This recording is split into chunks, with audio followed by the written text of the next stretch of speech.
quiero darle la bienvenida a Enrique Rosenthal. ¿Lo dije bien? No sé, Enrique. Muy bien.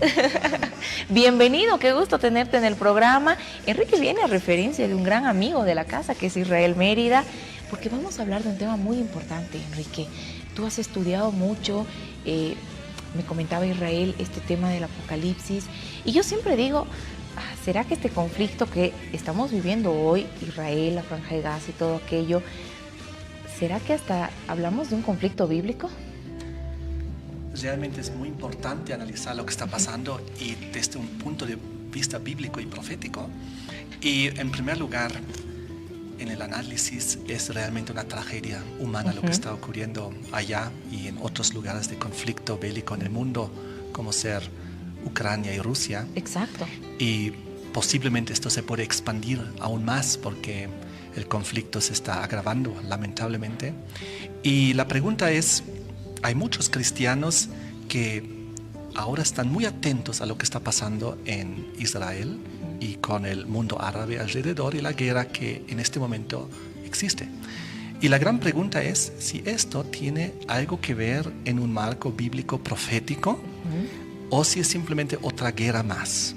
Porque en la historia de Israel ya hubo varias guerras, casi desde el día de su nacimiento como Estado después de la Segunda Guerra Mundial, ya tuvo que enfrentarse a varias guerras a lo largo de estos años. Ahora ocurre que en el Nuevo Testamento, en el nuevo pacto en el cual vivimos como cristianos, en el Apocalipsis sobre todo, cuando se nos presenta términos como Jerusalén, por ejemplo, ya nos lo pone en un marco simbólico espiritual. Es muy importante.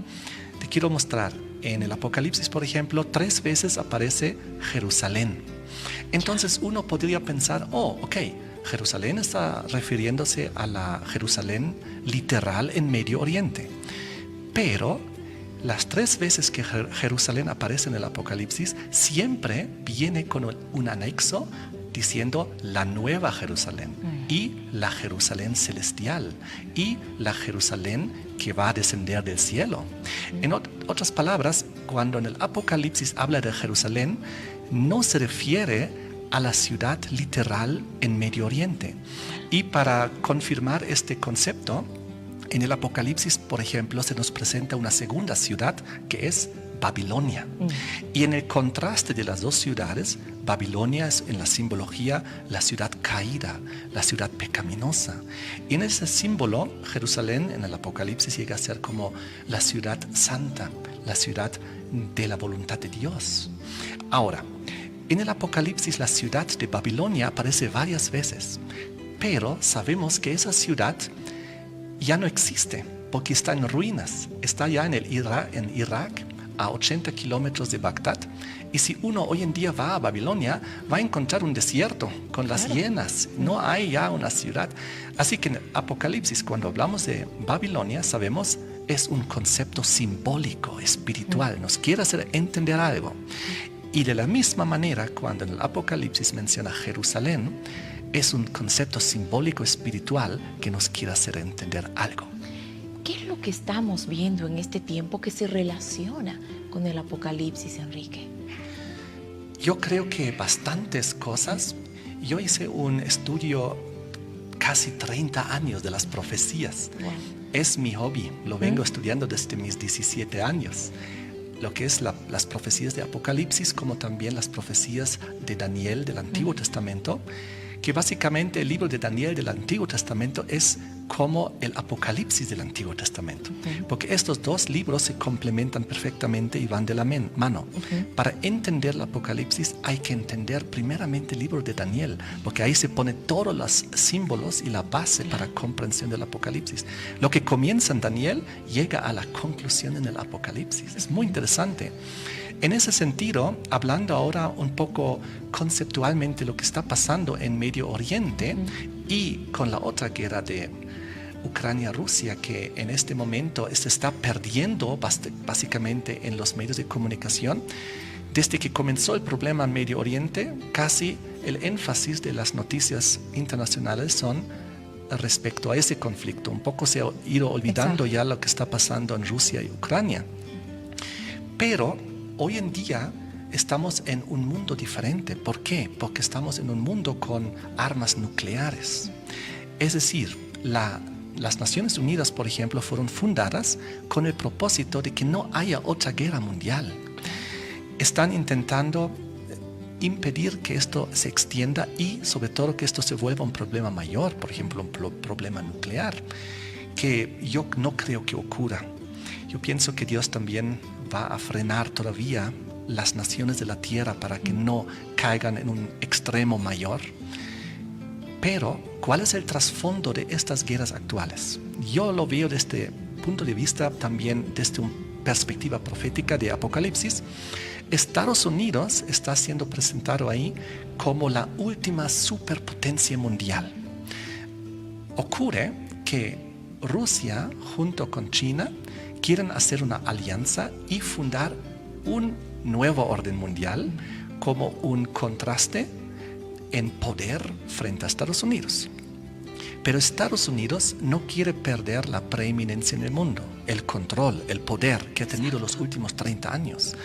Así que Estados Unidos hará todo lo que está en sus manos para mantenerse en el control en este mundo, para no perder el control político, económico, militar. Entonces yo lo veo desde este contexto de una lucha donde otras potencias están intentando surgir como un polo para darle un contraste a Estados Unidos, y Estados Unidos a través de Ucrania contra Rusia. Y ahora Estados Unidos, también aliado de Israel, básicamente ahí contra el mundo árabe, y sobre todo ahí tenemos un actor que es Irán, porque Irán es un actor importante en la región que aparentemente ha ido apoyando también a los grupos que han ido atacando a Israel antes de la invasión de Israel a Gaza. Entonces el problema es más grande, el problema es global, básicamente. ¿Y qué es lo que podemos pensar en qué va a ir el desenlace de esto? De acuerdo a esos estudios que tú has hecho, me dices, son 30 años que me he dedicado como un hobby a ir estudiando esto. ¿Cuál es ese desenlace que tú ves de acuerdo a todo lo que está ocurriendo que va coincidiendo con esto que hemos visto? Yo pienso que el desenlace va a ser el siguiente. Hay una profecía en Primera de Tesalonicenses. Es una profecía donde habla de que cuando digan paz y seguridad, vendrá una destrucción repentina. Y todo esto está en el contexto de la cercanía del retorno de Jesucristo, que es la profecía más repetida en la Biblia. Claro. Solamente en el Nuevo Testamento la profecía y la promesa del retorno de Cristo ha sido profetizado más de 300 veces. Y es una de las pocas profecías que aún queda por cumplirse. Claro. Ahora, antes que venga el Señor, este mundo lamentablemente va a ir de mal en peor. Lo estamos viendo. Crisis en todo lado. Crisis moral, crisis económicas, crisis políticas, ambientales, crisis sociales, crisis ambientales, crisis bélicas. Entonces realmente uno, si hoy en día mira las noticias, cada día uno está confrontado con más y más crisis, uno puede estar preocupado. Pero lo bueno es que Jesús en la palabra nos da consuelo. Él dice, yo estoy con vosotros todos los días hasta el fin del mundo. Entonces el ser humano que ha entregado su vida a Jesucristo sabe que aunque pasa por situaciones difíciles, crisis, no está solo, Dios está con nosotros. Eso por un lado. Jesús dice, en este mundo tendréis aflicción, pero confiad, yo he vencido al mundo. Entonces Él nos da palabras de consuelo. Esperanza. Esperanza. Por ejemplo, en Mateo 24, cuando habla de las señales del fin, o en Lucas 19 y 21, Él dice, cuando veáis todas estas cosas ocurrir, desastres naturales, pestes, guerras y rumores de guerras, terremotos y muchas otras cosas, levantad vuestra mirada al cielo porque vuestra redención está cerca. Es decir, siempre, una y otra vez, cuando vemos esas crisis, Dios nos llama a no te preocupes, yo estoy contigo, vas a superar, yo retornaré y lo voy a arreglar. Pero, ¿hasta dónde nos estamos dirigiendo? Era la pregunta. Yo creo que en este momento, desde el año 2021, nos encontramos en un proceso donde las Naciones Unidas como institución está poco a poco tomando el control de la humanidad, porque la humanidad se ve enfrentando a unos cuantos grandes problemas: medio ambiente, guerras, crisis migratorios. Sí. Hay varios problemas así de trasfondo que son ya globales, son problemas globales, ya no son problemas nacionales o problemas locales. Por lo tanto, las Naciones Unidas quiere darle soluciones globales, globalistas. Estamos en un proceso de globalismo en este momento. Y las Naciones Unidas como institución son la primera institución en la historia mundial que tiene el lema paz y seguridad.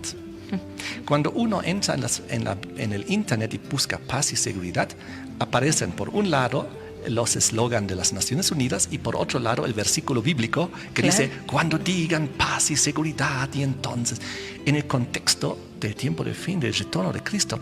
Así que lo que va a ocurrir es, como yo lo veo, todas las naciones de la tierra, incluyendo Estados Unidos, Rusia, China, Israel, etcétera, que ya forman parte de las Naciones Unidas, se van a someter más a ellas para tomar decisiones conjuntas, para buscarles soluciones globales. Pero, y ahora viene un punto que tengo que decir, lo que suena y aparentemente es muy bueno, va a llegar a ser también algo nocivo y abusivo y totalitario.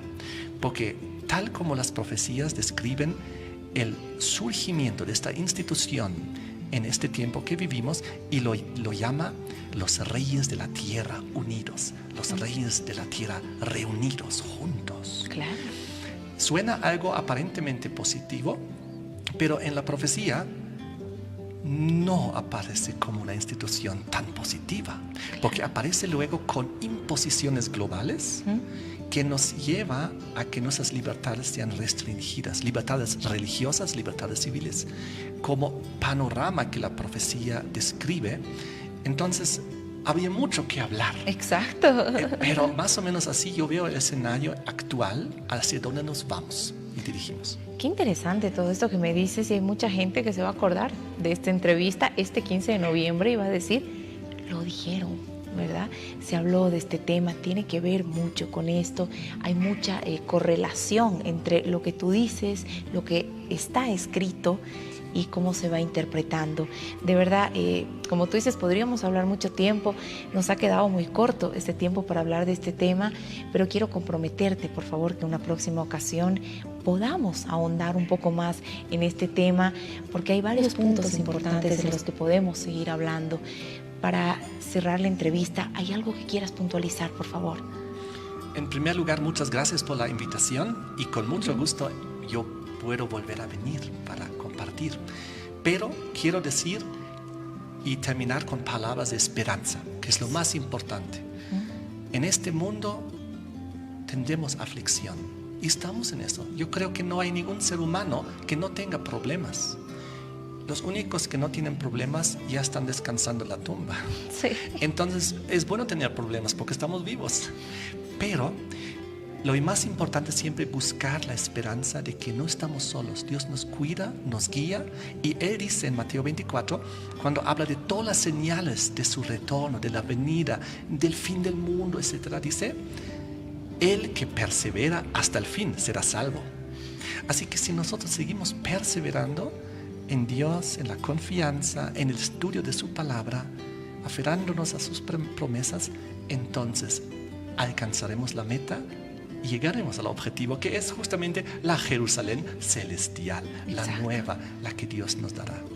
Te agradezco tanto por habernos regalado estos minutos, por estar aquí. Vamos a convocarte sin duda alguna para hablar de estos temas que son muy importantes, que es necesario hablarlos a otro nivel. Más allá de conflictos políticos y todo aquello, es importante hablarlos a otro nivel. Gracias, Enrique, bienvenido siempre. Muchas gracias.